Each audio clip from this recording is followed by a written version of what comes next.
తెలంగాణలో కాంగ్రెస్ పార్టీ ఇచ్చినటువంటి 6 గ్యారెంటీల అమలు కోసం వాళ్ళు కొన్ని నిబంధనలు పెట్టారు. అందులో ప్రధానమైనది వైట్ రేషన్ కార్డ్. ఒకదానికి అప్లై చేస్తే అన్నిటికీ ఎలిజిబుల్ అవుతారు అని చెప్పి తెలంగాణ ప్రభుత్వం ప్రకటించింది.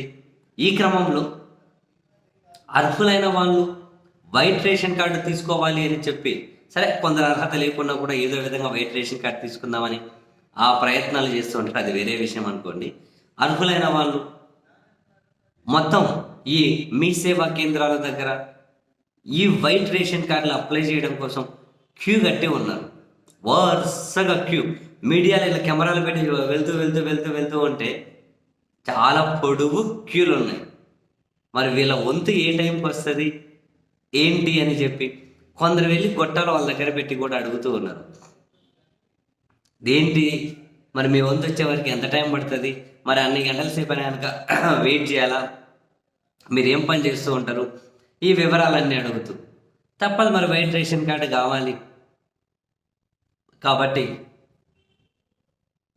ఈ క్యూ ఉన్నా కూడా నిలబడాలి ఓపికగా అని చెప్పి చెబుతూ ఉన్నారు. ఈ క్రమంలో వరుసగా క్యూ లైన్ను చూసిన తర్వాత ఈవెన్ తెలంగాణ సమాజంలో అయినా సోషల్ మీడియా వేదికలుగా అయినా ఈ క్యూ లైన్లో అప్లోడ్ చేసిన వీడియోస్లో కింద తెలంగాణ సమాజం నుంచి కమెంట్స్ రూపంలో అయినా వినిపిస్తున్నటువంటి మాట ఏంటో తెలుసా?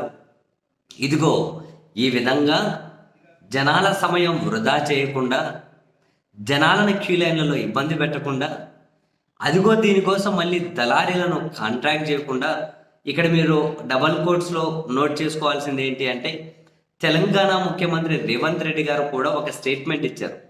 ఈ పథకాలు ఇప్పిస్తాము అని చెప్పి కొందరు మధ్యలో అప్లికేషన్లు అమ్మి మరికొందరి దగ్గర డబ్బులు తీసుకుంటూ ఉన్నారు. దయచేసి అటువంటి వాళ్ళ మాయలో పడకండి, ఎవరికి కూడా డబ్బులు ఇవ్వకండి, మీకు అర్హత ఉన్నాయి అంటే పథకాలన్నీ అందుతాయి అని చెప్పి తెలంగాణ ముఖ్యమంత్రి కూడా చెప్పినటువంటి స్టేట్మెంట్ డబల్ కోట్స్లో పెట్టుకోండి. ఒకవైపు దళారీలకు ఇచ్చుకుంటున్నారు, వైట్ రేషన్ కార్డు కోసం దళారీలు వెంబడిపడి ఎట్లా ఇప్పించారని చెప్పి వాళ్ళు చుట్టూ తిరుగుతున్నారు, లేదంటే ఇట్లా క్యూ లైన్లో నిలబడరు. ఇదంతా చూసిన తర్వాత అక్కడ జరుగుతున్న చర్చ ఏంటి అంటే, ఈ సమస్యలన్నీ ఉండొద్దనే ఆంధ్రప్రదేశ్ ముఖ్యమంత్రి వైఎస్ జగన్మోహన్ రెడ్డి గారు గ్రామ వార్డు సచివాలయ వ్యవస్థ తీసుకొని వచ్చారు, వాలంటరీ వ్యవస్థ తీసుకొని వచ్చారు. ఎవ్వరూ ఎక్కడ క్యూ లైన్లో నిలబడాల్సిన పని లేదు. ఎక్కడ ఆయనకి దళారికి ఇంత డబ్బు ఇచ్చి మాకు కార్డు ఇప్పి అని అడగాల్సిన అక్కర్లేదు. అర్హత ఉంది అనుకుంటే వాలంటరీ ఇంటికి వస్తాడు, అప్లికేషన్ తీసుకుంటాడు, ముద్ర వేయించుకుంటాడు, అక్కడికి వెళ్తాడు, అప్లై చేస్తాడు. ఒకవేళ మీకు ఇంత స్పెసిఫిక్ టైం పీరియడ్లోగా కనుక రాకపోతే మీరు ఇంట్లోనే కూర్చొని కాలు మీద కాలు వేసుకొని కూర్చొని హలో అని 190కు ఫోన్ చేయొచ్చు.